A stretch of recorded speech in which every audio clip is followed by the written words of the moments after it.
Ladies and gentlemen, today I got you guys the brand new EXODIA deck profile, post Infinite Forbidden, and I kid you not, this deck is actually real. It's good.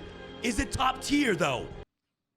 Yeah! And in today's deck profile, I'm gonna showcase you guys the card by card and some important combos you guys must know when it comes to playing Grandpa's deck in 2024. Ladies and gents, I won't waste any more of your time. Without further ado, EXODIA! Hooray!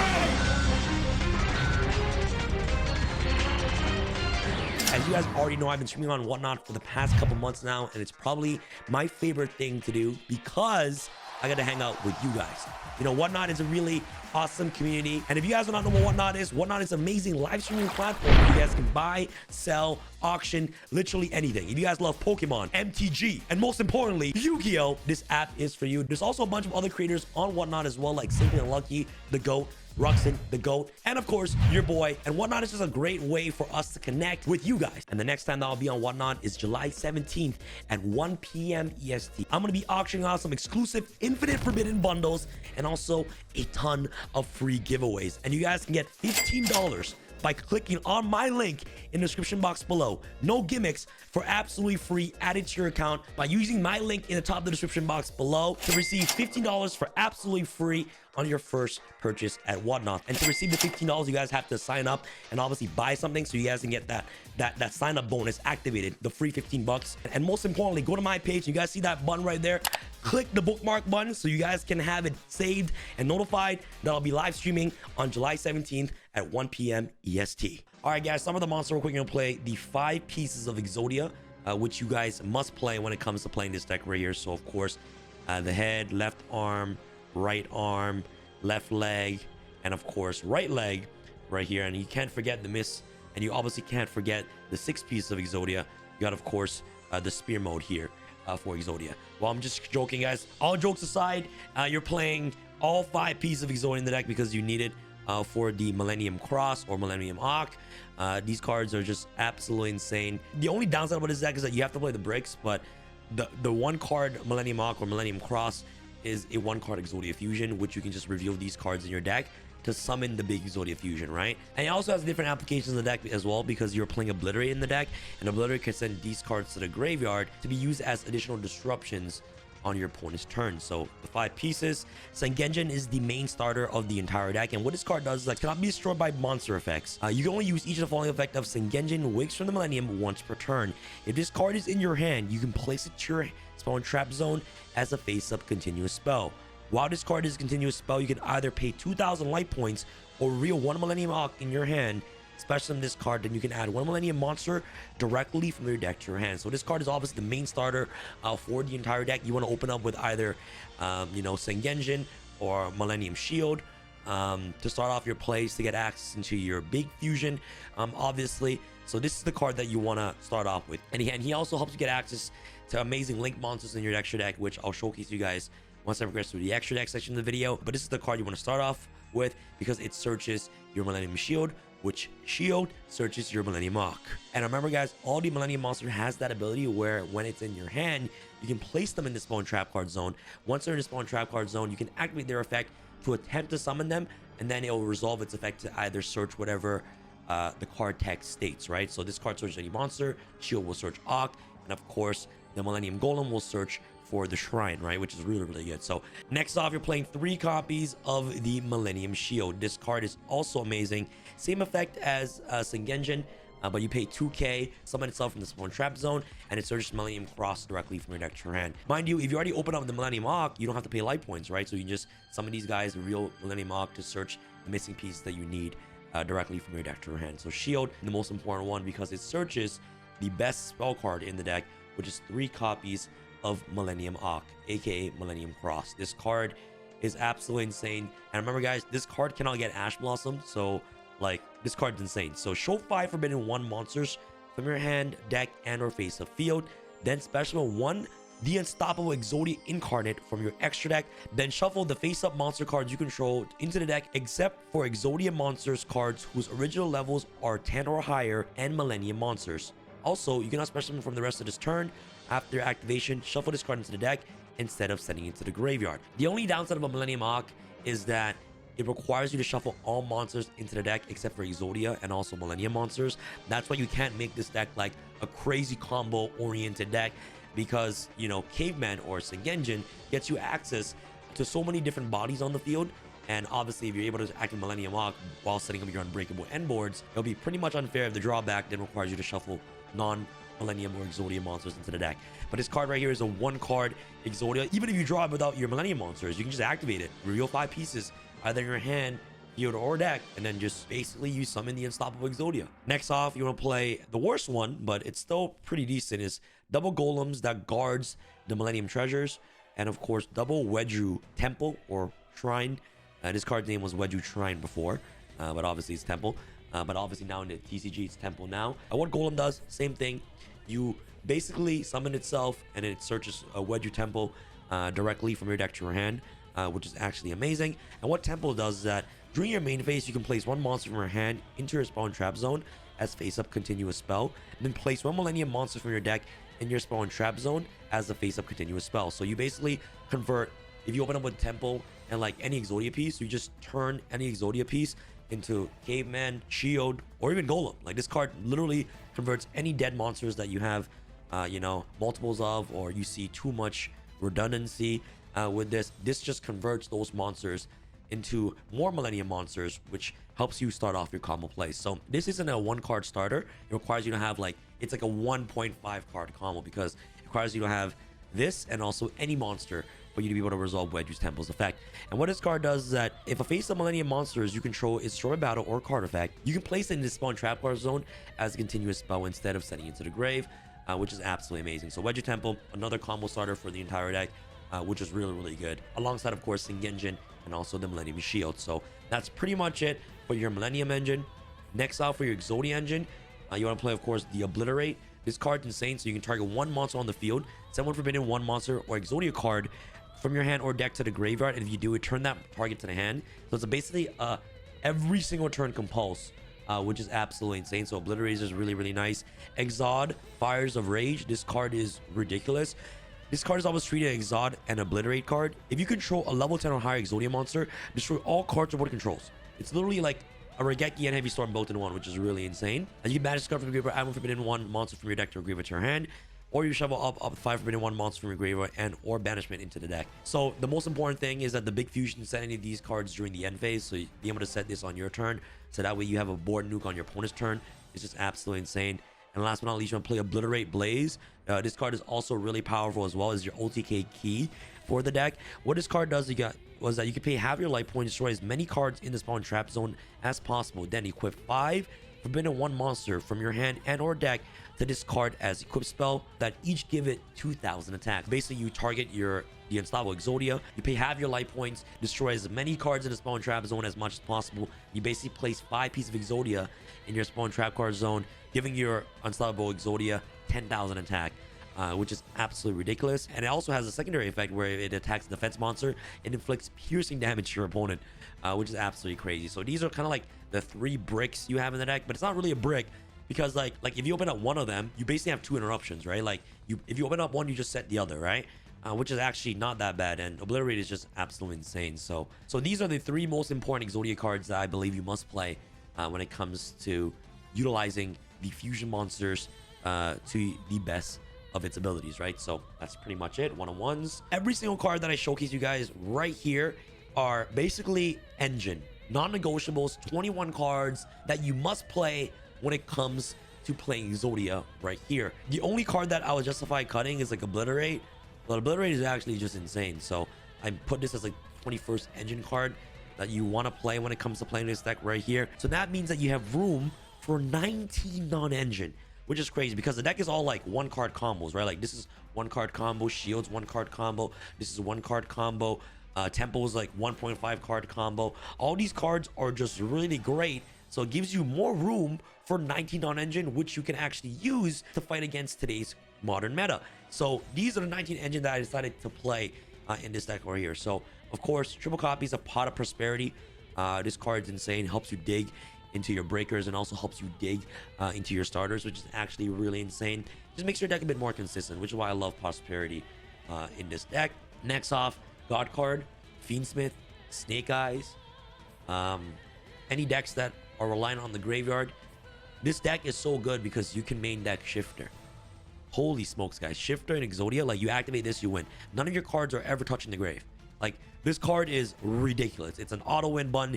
Activate this against Snake Eye. Activate this against Yubel. Activate against any Fiend Snake type deck. They're honestly in shambles. Like, they can't do shit. Like, it's game. Like, you know, Shifter is a FTK.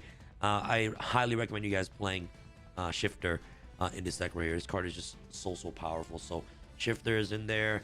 I'm also playing 3 copies of Lava Golem. Shout out to Jojo ASMR, you know, one of my really good friends in the community. He played this deck at locals when it first came out, and he just convinced me that, like, Lava Golem is insane. Lava Golem is just an amazing breaker while going second. You're never going to normal summon anything anyways, and being able to just get rid of, like, Appaloosa and IP within one card is just absolutely ridiculous while going second. It's kind of like a semi-win button alongside Shifter. Shifter is, like, more an FTK. But Lava Golem is also good at helping break boards. So that way you can set up your Unstoppable Exodia with absolute ease, right? So next off, I like to play 3 copies of Super Polymerization. Just like more amazing board breakers, right? Especially against Yubel, you're playing Loving Defender in your extra deck. And so just being able to wipe up the entire board in the Yubel matchup is just absolutely insane. So Super Polymerization, I think, is just really strong, especially in a deck like this. The reason why these type of board breakers like Super Poly is really good is because the way that you win games is you set up control, okay? Have Exodia, have, of course, the trap that blows up your opponent's entire boards, and have Super Poly. It's not like a deck where you make an unbreakable end board and then you pass, because Exodia, or should I say Millennium Arc, requires you to shuffle all those cards back into the deck, right? So any monsters on the field will be shuffled back anyways, so it doesn't make sense for you to make a board. Whereas Super Poly, it's not even bad going first, because going second, it's a breaker, but going first, it's another interruption. If your opponent's still going to be able to play after you board wipe them, you still have Super Poly, and maybe you have Obliterate. You get what I'm saying? So, like, these cards are just really good going first too. Like, it's not bad in this Exodia deck. Now we're going on to the not so fun part of why this deck is insane. And huge shouts to Jojo, bro. Like, Secret Village, bro. Holy smokes. Unstoppable Exodia is a spellcaster's, ladies and gents. Unstoppable Exodia is a spellcaster. This card is absolutely ridiculous. You also play 1 terraforming and also 1 set of rotation. These cards have dual purpose in the deck because they're essentially starters for your deck, which is really good. If you go first, you can just use tempo to set like Lava Golem in your spawn trap zone, if you guys will like. You know what I'm saying? Not bad. And set rotation can also, and these cards not only search your floodgates, but it also searches your starters, aka tempo as well, which is really good. The 1 Call by the Grave, there can be only 1. This card's insane. Like, you open up any one of your floodgates with Unstoppable Exodia, and remember, Unstoppable Exodia negates spells with end traps, which is really strong. So opening up like one of these floodgates alongside like Obliterate and like your board wipes, you basically just win the duel. And last but not least, I love this card, Angel Statue of Azurune. You're playing Top Hat, aka Silhouette Rabbit. It's a new illusion monster in the extra deck, which I'll showcase you guys. But essentially, like, if you have 2 bodies on the board, you make Rabbit. Rabbit sets this in your spawn trap card zone for absolutely free. And this is like a basically Thunder King Ryo, which is really strong. So anything like for example, like you have the Exodia negate, which negates spawn and traps, and then you have the board wipe, and then you have Thunder King Ryo, which negates any summons, and then like your opponent will not be able to play after that, like guaranteed. And alongside like Secret Village, like they're not playing the game like whatsoever. Like they can't extend too much while they're locked into any one of these floodgates, right? And this is also like a searchable Thunder King, which is really strong. So that's pretty much it for the main deck. I think going first in the deck is just absolute bonkers, right? Really good. Now after your extra deck, guys, I'm playing 3 copies of the Unstoppable Exodia Incarnate. So what this card does is very insane. Cannot be destroyed by an opponent's card effect. So once per turn, if this card battles during damage calculation, you can make this card gain attack equal to your life points. When a spell or trap card or effect is activated, quick effect, you can negate that activation, which is actually really strong. So it's a built-in spell negate. Once per turn during the end phase, you can set 1 Exod or Obliterate spell or trap from your deck. Once per turn during your standby phase, lose 1,000 life points. So during your end phase, it sets 1, and during your opponent's end phase, it sets another for you to actually produce an OTK with the Obliterate spell card, which is really strong. So this is the card you want to bring out. You're not doing the 5-piece of shenanigans. You know what I'm saying? That's not going to happen in today's meta. You're just going to summon this big beat stick and just win the game from there on in. So triple copies of Exod, of course, really amazing. Next off for your Super Poly targets, Earth Golematic Nister, Aurora, you're playing Mud Dragon, Draco's Stapelia, Yubel Loving Defender Forever. These are just like very generic Super Poly targets that you can play when it comes to playing this deck right here. Obviously now Typhon, really good free XC summon, which is really nice. SP Little Knight, Dark, Celine, Nightmare Phoenix, Axis Code, and last but not least, Silhouette Rabbit. This card is the card that makes Azarune. So you have Caveman and Shield, you can easily link into this. It just requires 2 effect monsters, and when it's summoned, you basically place Azarune in spawn trap card zone. And then once you activate Ak, you shuffle this back, right? And you still have Exodia. You have Exodia in the gate. The spell that nukes the whole board. And then last but not least, you have the Azarune to the Thunder King Ryo summoning the gate, right? Which is actually really strong. So, all right, guys. So that's pretty much it for the main deck. Let's go on with some of the most important combos you guys must know when it comes to playing this deck right here. I'm gonna show you guys the most important bread and butter combos you guys must know when it comes to playing the brand new Grand Plus deck for 2024. But wait, do you want to become a pro? Wow! What are you waiting for, guys? Use Supreme Pros, man. Guys, the sleeves that I'm using for all my decks currently right now are the Cotton Candy Special. The blues they're gone. But the pinks, and I believe some whites are still available at tx1.com. You guys can get the Ancient Book Collection, the pink sleeves. The slide is crazy. And if you guys visit tx1.com right now, you guys can get 10% off the entire website by using the code PAC10, and that's off literally the entire website. So if you guys haven't gotten your Ancient Book Collection or the playmat, which is what I'm using for all my videos, and also the pink sleeves, make sure you guys get it today in the link down below at tx1.com. All right, guys, start off with the one card combo. So obviously these are all like true one card combos in the entire deck. You got 3, right? Like, this is a one card combo, this is a one card combo, and this is also a one card combo. So first and foremost, I'm gonna showcase you guys the most basic one card combo is Millennium Arc. So you want to activate Millennium Arc, you can't ash this, okay? You're gonna reveal, of course, the 5 pieces. 1, 2, 3, 4, 5. Remember, guys, you can't reveal the pieces in the graveyard, okay?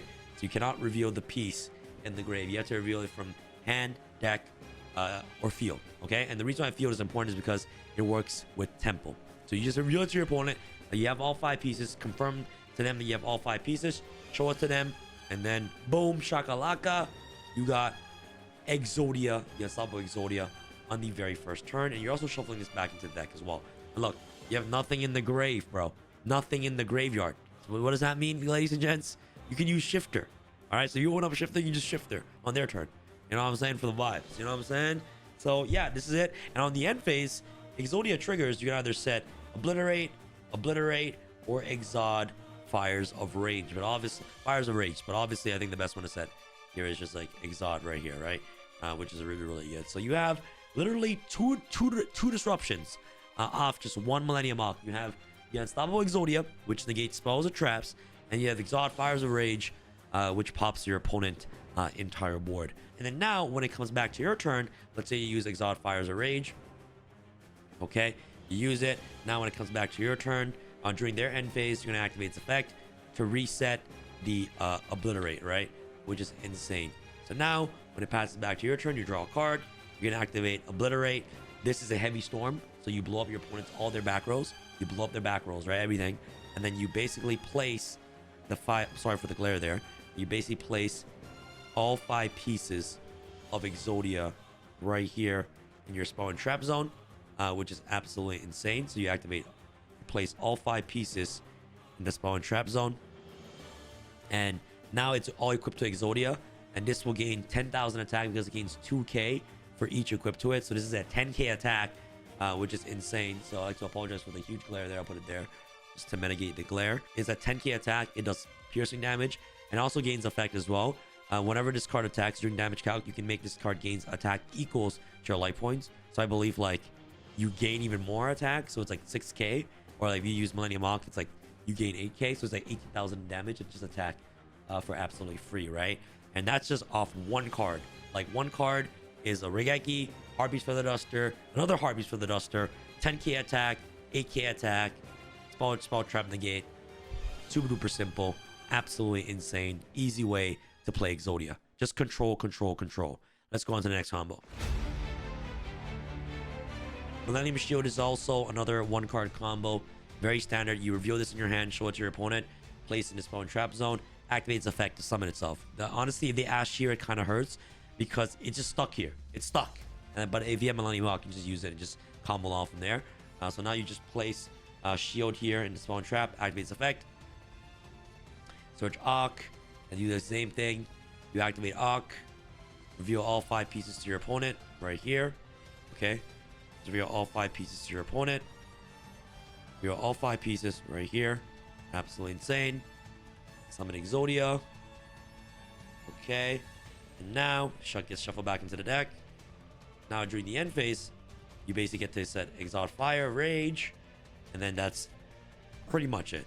Like the exact same end board, but you just have a free extra 3k booty on the field, which is absolutely amazing. So it's just like, you know, very, very simple. Now let's go on to opening up with Sengenjin. What happens when you open up him? All right, guys. Now after the last and final 1-card combo is Sengenjin wakes from the Millennium. So what this card does, same thing. You place him in the spawn trap zone, activates effect, summon itself just out the field, and this will get to search Millennium Shield, which is really, really good. And then you go play Shield, activate Shield, push it up here, activate Shield's effect, search the Millennium Arc, which is really, really good.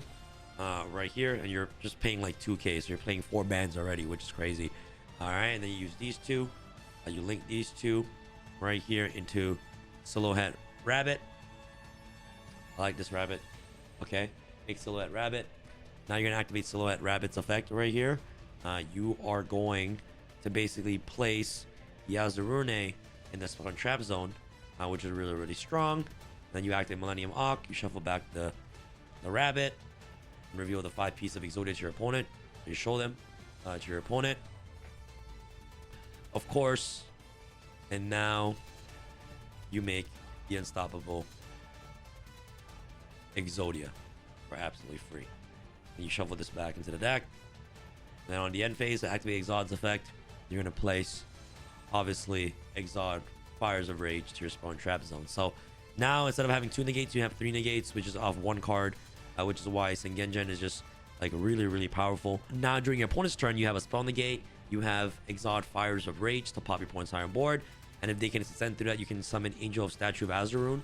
Azurune to summon, and this is a Thunder King rival. You can tribute it to just negate the summon, which is absolutely insane. So just like free bodies when it comes back on your turn, you can either, you know, set the Obliterate, which is really, really good, or you can set the Obliterate Blaze for quick OTKs. Which is absolutely insane, right? So that's pretty much it, guys. All these 1 card just generates you into the unstoppable EXODIA, which is actually really, really nice.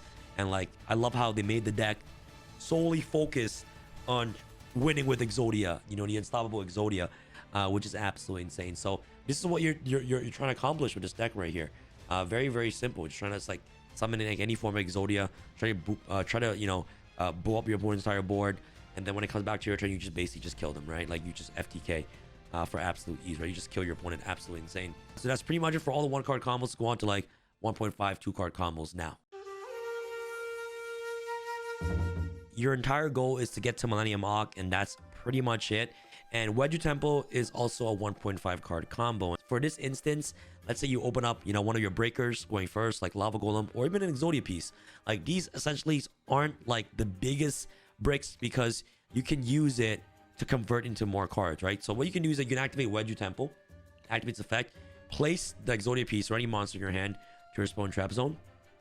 Okay, I'll put this right here, Temple right here, place it in spawn trap zone, and then you basically place either the Caveman, you know, either the Caveman or Millennium Shield to your spawn trap, like whatever you guys want to do. But this can still end on the rabbit, right, which is really, really strong. So I actually we'll put the Millennium here, active Millennium, place itself here, of course search the shield, place shield here, summon shield. But like you're paying a lot of money, you know what I'm saying? Like you're paying bear, you know what I'm saying? You're paying a lot of money, so you're paying 4k for this already, which is actually like it's a lot, you know. It's a lot. Four bands is a lot. I'm not use these, obviously it's not banished, it's just my graveyard, so the glare, so you guys don't get hurt by the glare.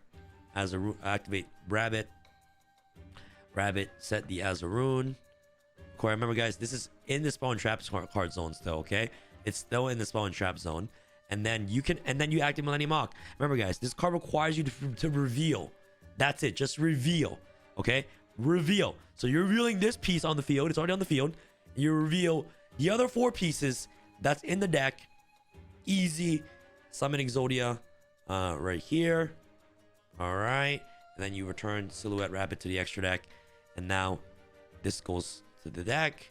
And now this is your end board with just 1.5 cards. So you don't have to open up with Caveman to do the 1.5 to combo all the time.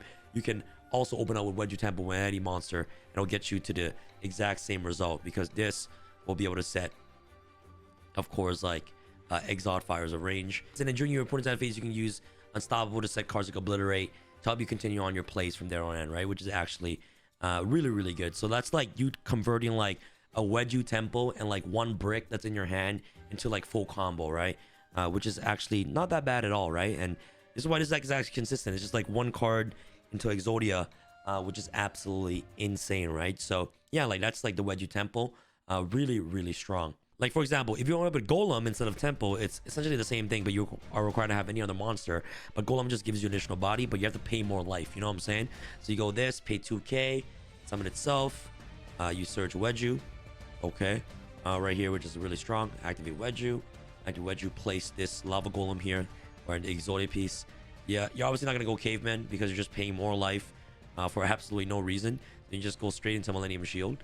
Okay, and then you go Shield, summon, effect, search the Ox. You pay 4 bands. You end on the exact same thing, right?